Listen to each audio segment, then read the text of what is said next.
कणकवलीच्या मुख्याधिकारी पाटील मॅडम, मला पण समजलं की त्यांच्या संदर्भात काहीतरी कलेक्टर मॅडमांकडे तक्रारी झाल्या.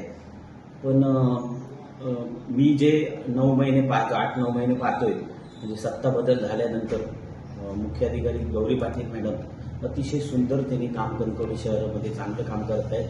त्याचबरोबर नुसतं कणकवली नगरपंचायत नाही तर त्यांच्याकडे देवगडचाही चार्ज होता. देवगडमध्ये सुद्धा अनेक नगरसेवक माझे मित्र आहेत की त्यांच्याकडून मी माहिती घेतली तर देवगडमध्ये सुद्धा अतिशय चांगल्या पद्धतीचं काम. मला वाटलं नव्हतं की मुख्याधिकारी एवढं 2 नगरपालिका व्यवस्थित सांभाळली, पण त्यांनी खरोखर चांगलं काम केलं. आजच्या तारीखपर्यंत तरी गौरी पाटील मॅडमांचं कणकवली नगरपंचायतमध्ये आणि देवगडमध्ये काम सध्या चांगलं चालू आहे. मी कणकवली नगरपंचायतमध्ये नगरपंचायत जेव्हा स्थापन झाल्यापासून नगरसेवक आहे. 2002 मध्ये नगरपंचायत स्थापन झाली आणि 2003 मध्ये नगरपंचायतची पहिली निवडणूक झाली आणि त्यापासून मी कणकवली नगरपंचायतचा जो कारभार, प्रशासकीय कारभार पाहतोय.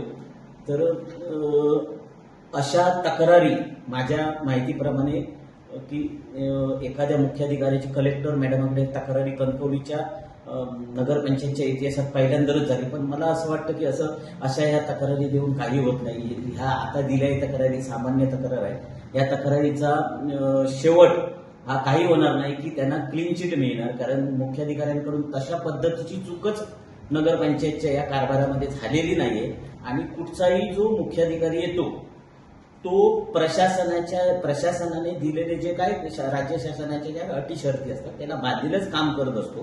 त्याच्यामुळे माझ्या माहितीप्रमाणे कणकवलीच्या मुख्याधिकारी गौरी पाटील मॅडम आहेत. यांनी प्रशासकीय कामात किंवा आपल्या नगरपालिकेच्या कामकाजामध्ये कोणती चूक केली असं मला तरी वाटत नाही. त्याच्यामुळे थोड्या दिवसांनी कलेक्टर मॅडमांकडून त्यांना क्लीन चिट देखील मिळेल. 21 टेंडरांच्या बाबतीत जी सुनावणी चालू झालेली त्यांनी हरकत 21 टेंडर जी नगरपंचायतची आहे ती वारंवार आम्ही आणि मग मला वाटतं आमचे बंडू हरणे वारंवार पत्रकार परिषद घेऊन सांगत होते. तर ती प्रोसिजरचा भाग आहे.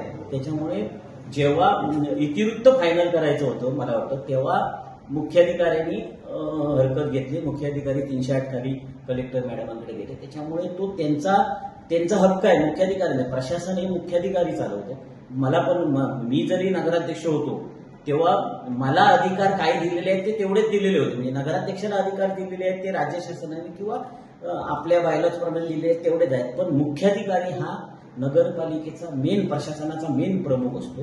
त्याच्यामुळे मुख्याधिकारी आपल्या नियमामध्ये असेल ते त्यांनी केलेलं आहे.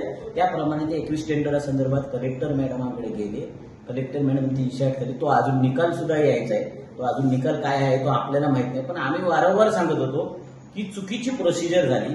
त्याच्यामुळे त्या विरोधात शेवटी लेट का होईना पण मुख्याधिकारी मॅडमांनी तक्रार दिली. ताज्या अपडेट्स आणि ताज्या बातम्यांसाठी कोकण एक्सप्रेस डिजिटल न्यूज चॅनलला सबस्क्राईब करा, लाईक करा, कमेंट करा आणि शेअर करा. आणि महत्त्वाचं म्हणजे बेल आयकॉनवर क्लिक करायला विसरू नका.